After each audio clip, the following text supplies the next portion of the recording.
दोस्तों, बहुत प्राचीन समय की बात है। एक समंदर किनारे गुरु अपना आश्रम बनाकर रहा करते थे।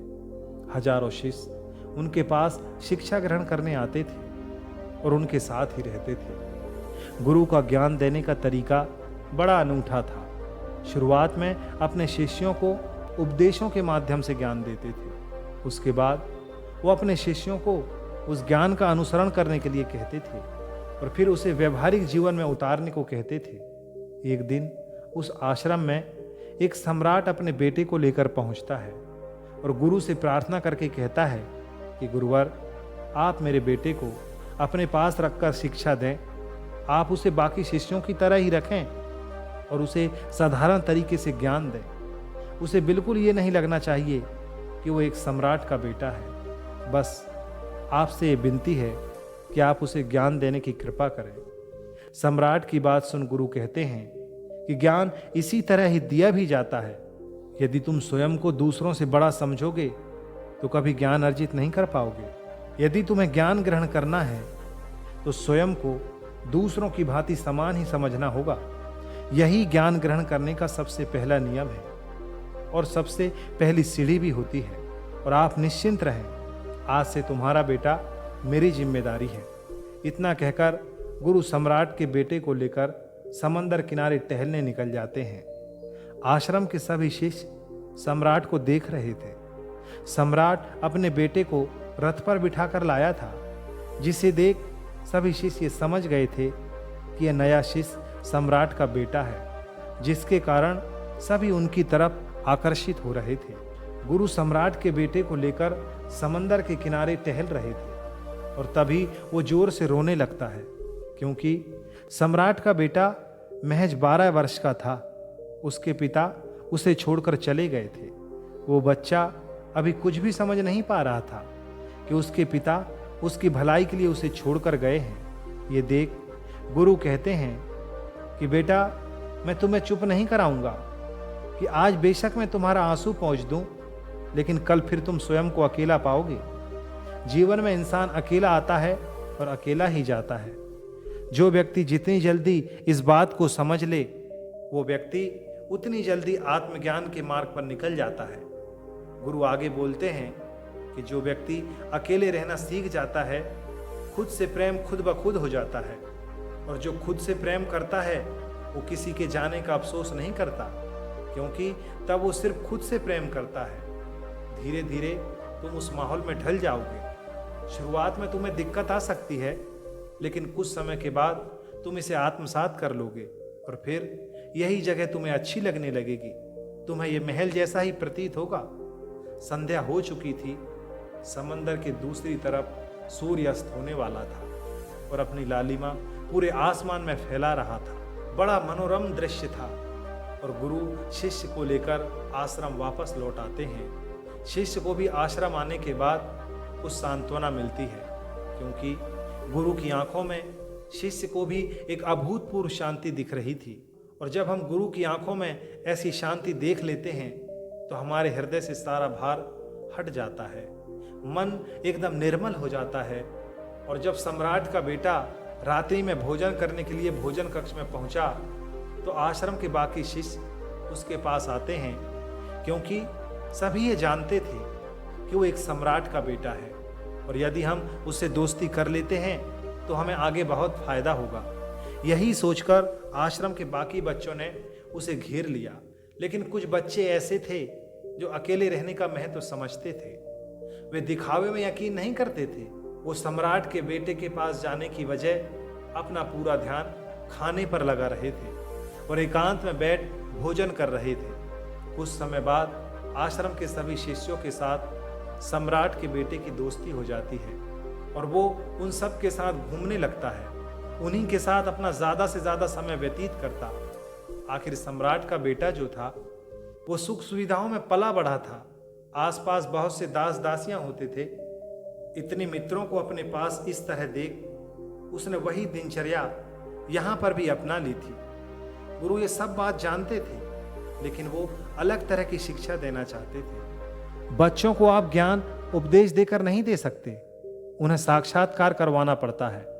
उसके बाद ही उन्हें वो बात समझ में आती है जो आप उन्हें समझाना चाहते हैं। गुरु ये बात जानते थे कि वो यदि उसे कुछ बोलकर सिखाएंगे तो उसे कुछ समझ नहीं आएगा, इसलिए उसे दिखाना पड़ेगा, ये एहसास करवाना पड़ेगा कि अकेले रहने से ही तुम अपनी शक्तियों को जान पाओगे। यही सीख देने के लिए गुरु एक दिन अपने शिष्य को पहाड़ी की चोटी पर ले गए और वहां जाकर गुरु ने शिष्य से कहा कि अब तुम्हारा ज्ञान पूरा हो चुका है, अब बस एक रात तुम्हें यहां रुकना होगा, उसके बाद अगले दिन मैं तुम्हें तुम्हारा महल पहुंचा दूंगा।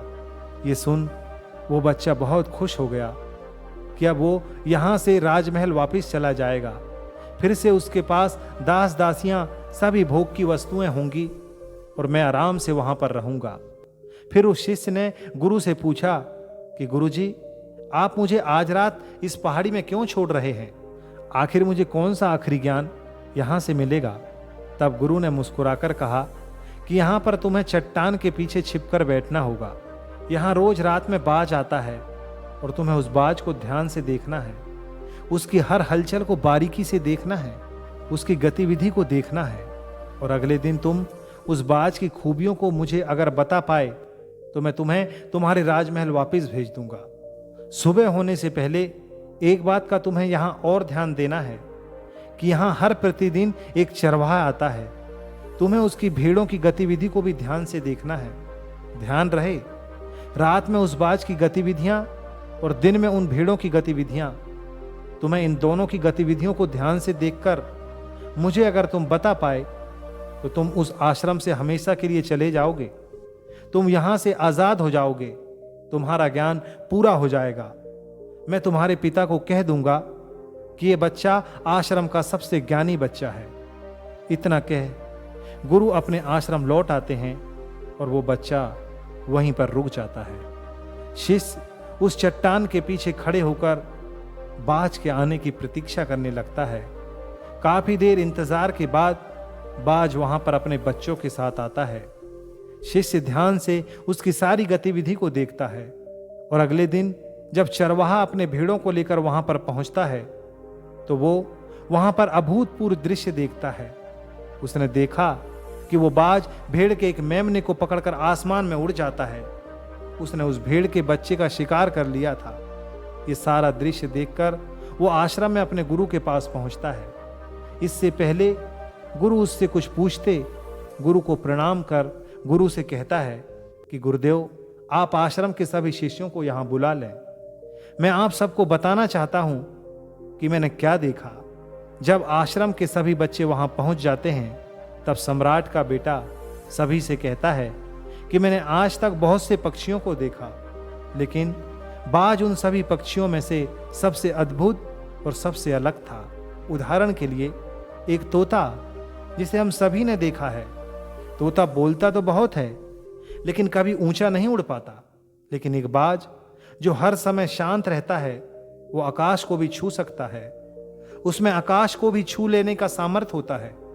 जब भी कोई बाज किसी शिकार पर नजर गड़ा लेता है तो उसका शिकार करके ही रहता है, चाहे वो कितनी भी ऊंचाई पर क्यों ना हो, चाहे कितना भी बड़ा तूफान क्यों ना आ जाए, लेकिन उसकी नजर हमेशा अपने लक्ष्य पर रहती है।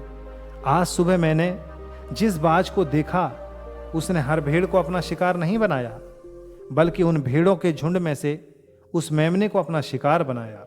उस बाज की तरह हमें भी अपना ध्यान उस एक ही लक्ष्य पर स्थिर रखना चाहिए, चाहे कितनी भी अड़चनें क्यों ना आए, और हमें अपना लक्ष्य स्पष्ट दिखाई देना चाहिए। दूसरी बात, हमें अलग अलग लक्ष्य पर ध्यान देने की जगह एक ही लक्ष्य पर पूरी एकाग्रता के साथ ध्यान देना चाहिए। तीसरी बात जो मैंने उस बात से सीखी, जो हम सभी को सीखनी भी चाहिए, वो ये कि बाज कभी भी दूसरे पक्षी के साथ नहीं उड़ता, वो हमेशा आकाश में अकेला उड़ता है। इससे हमें ये सीख मिलती है कि हमें किसी भी छोटी सोच वाले लोगों के बीच नहीं रहना चाहिए। आखिरकार हम भी वही बन जाते हैं जिसके साथ हम रहते हैं। इसलिए या तो बड़ी सोच वालों के साथ रहो या फिर अकेले रहो, क्योंकि जब हम अकेले रहते हैं तभी खुद की ताकत और कमजोरी को जान पाते हैं। कमजोरियों को जान उसे दूर कर सकते हैं और अपनी ताकत को पहचान उसका सही उपयोग कर सकते हैं। लेकिन ये तभी संभव होगा जब हम अकेले रहना सीख जाएंगे। चौथी सीख जो हमें बाज से लेनी चाहिए कि एक बाज हमेशा अपनी सीमाओं से ऊपर उड़ता है। जब तूफान आता है तो हर एक पक्षी अपने घोंसले की तरफ जाता है, खुद को छुपाने का प्रयास करता है, लेकिन बाज ऐसा कुछ नहीं करता। वो खुद की सीमाओं को तोड़कर बादलों से भी ऊपर उड़ने का प्रयास करता है। हवाएं उसे थपेड़े मारती है, पंख उसके भारी हो जाते हैं, पानी और धूल की वजह से उसे कुछ दिखाई नहीं देता, लेकिन वो फिर भी आसमान की तरफ उड़ता रहता है और अंततः वो बादलों से भी ऊपर निकल जाता है और तब तक उड़ता रहता है जब तक मौसम ठीक नहीं हो जाता। बाज अपनी सीमाओं को सिर्फ इसलिए तोड़ पाता है क्योंकि वो अपनी समस्याओं से घबराता नहीं है, उससे डरकर बचने का प्रयास नहीं करता, बल्कि एक सकारात्मक नजरिए के साथ उसका सामना करता है। दोस्तों, जीवन में चाहे जितनी भी अड़चनें क्यों ना आ जाए, हमें उन अड़चनों से लड़ना चाहिए, ना कि उससे डरकर भागना चाहिए। बहादुर तो वो लोग होते हैं जो तूफानों से टकरा जाते हैं। कायर तो वो होते हैं जो अपने घर में, अपने घोंसले में अपनी जगह ढूंढ कर बैठ जाते हैं। पांचवी बात जो हम बाज से सीख सकते हैं कि बाज कभी भी अपने घोंसले में कोमल तिनके नहीं रखता। जो तिनके कोमल हो जाते हैं उसे निकाल कर फेंकता रहता है। ठीक उसी तरह चाहे कितनी भी आरामदायक जिंदगी आपको मिली हो, लेकिन उस आराम से ऊपर उठकर अपने आलस को तोड़कर जीवन में मेहनत करनी चाहिए। जीवन में पसीना बहाना चाहिए, शारीरिक मेहनत करनी चाहिए। अपने घोंसले से कोमल तिनके उठाकर फेंक दो और आज ही अपने आलस को तोड़कर निकल पड़ो। हर दिन स्वयं को चुनौती दो, हर दिन मुश्किलों से लड़ो, फिर देखना वही मुश्किलें तुम्हें मजबूत बना देंगी। जंगल के राजा शेर को भी झुंड बनाकर शिकार करते देखा जा सकता है, लेकिन बाज हमेशा अकेले में शिकार करता है, क्योंकि वो जानता है कि भीड़ हौसला तो देती है लेकिन साहस छीन लेती है। आदमी को हमेशा अकेले ही आगे बढ़ना होता है। यही कारण होता है कि वो जल, थल और नभ सभी जगहों पर अपने शिकार का परचम लहरा सकता है। बाज की उम्र लगभग 70 वर्ष की होती है, लेकिन 40 साल में ही उसका शरीर बूढ़ा हो जाता है। नाखून उसके पैरों में धंसने लगते हैं, पंख उसके शरीर से चिपक जाते हैं, उसकी चोंच मुड़ जाती है, उसका शरीर भारी हो जाता है। ऐसी स्थिति में शिकार करना तो क्या, उड़ने की भी हालत नहीं रहती। ऐसे में उसके पास केवल 2 विकल्प होते हैं। पहला, या तो वो खुद की इस अवस्था को स्वीकार कर ऐसे ही भूखा प्यासा मर जाए, या फिर किसी दूसरे जानवर का शिकार बन जाए। और दूसरा विकल्प ये होता है कि वो 6 महीने तो बहुत ही दर्दनाक प्रक्रिया से गुजरे और खुद को पहले की तरह फिर से मजबूत बना ले। लेकिन बाज तो बाज होता है, वो दूसरा विकल्प चुनता है। इसलिए वो खुद को सबसे ऊंचे पहाड़ पर ले जाता है, जहां वो खुद की चोंच से अपने सारे पंख खींचकर उखाड़ देता है और फिर चट्टान पर अपने पैर मार मार कर अपने पंजे को तोड़ देता है और उसके बाद उसी चट्टान पर अपनी चोंच पटक पटक कर तोड़ देता है और इस लहूलुहान अवस्था में खुद को दूसरे जानवरों से छिपाता फिरता है और अगले 6 महीने तक वो इसी दर्दनाक प्रक्रिया से गुजरता है और इंतजार करता है नई चोंच, नई पंख और नए पंजों का। तब जाकर वो अपनी नई जिंदगी शुरू करता है और फिर निकल पड़ता है अपने शिकार पर और अगले 30 साल तक फिर से राज करता है। इसलिए समय आने पर हमें भी अपनी पुरानी आदतों को छोड़ना पड़ता है और कुछ नया सीखना पड़ता है। समय के साथ बदलना पड़ता है, स्वयं को तैयार करना पड़ता है, वरना हमारा भी शिकार हो सकता है, हम भी पीछे रह सकते हैं। इसके बाद सम्राट का बेटा भेड़ों की विशेषता बताते हुए कहता है कि भेड़ हमेशा झुंड में चलते हैं, उन्हें हमेशा झुंड में चलने से हिम्मत मिलती है, लेकिन जैसे ही उनका शिकार होता है वैसे ही वो भेड़ इधर उधर हो जाते हैं और एक दूसरे की मदद करने के लिए नहीं आते हैं, एक दूसरे को अकेला छोड़ देते हैं। जिससे हमें ये सीख मिलती है कि हमारे साथ कितने भी लोग खड़े क्यों ना हो, आपको कभी किसी पर यकीन नहीं करना है। बस यकीन करना है तो खुद पर करो, क्योंकि बुरा समय आने पर वो भीड़ कब आपसे अलग हो जाएगी आपको पता ही नहीं चलेगा। और फिर गुरु को प्रणाम करते हुए सम्राट के बेटे ने गुरु से कहा कि गुरुवर, यदि मुझसे कोई सीख रह गई हो तो कृपया कर आप मुझे बताइए। गुरु ने सभी बच्चे को संबोधित करते हुए कहा कि ये सभी बातें जो अभी इस बच्चे ने आपसे कही वो सब सही है, लेकिन ये सब खूबियां आप लोगों में तभी पैदा होंगी जब आप अकेले रहने का प्रयास करेंगे। आपने देखा होगा कि बाज कभी दूसरे पक्षी के साथ नहीं रहता, ना ही किसी के साथ अपनी जोड़ी बनाता है। वो आसमान में अकेले उड़ता है और अकेले उड़ने की वजह से वो अपनी ताकत और कमजोरियों को जान पाता है। इसके बाद गुरुजी ने अपनी बात खत्म करते हुए कहा कि मैं आज रात सम्राट के बेटे को उसके राजमहल में छोड़ने के लिए जा रहा हूँ, क्योंकि इसकी सीख आज यहाँ पर पूरी होती है। और तब गुरु सम्राट के बेटे का हाथ पकड़कर महल की तरफ निकल जाते हैं और बाकी के सभी बच्चे उसे पीछे से जाते हुए देखते रहते हैं। तो दोस्तों, ये थी आज की हमारी कहानी। आपको ये कहानी कैसी लगी हमें कमेंट करके ज़रूर बताइए। धन्यवाद।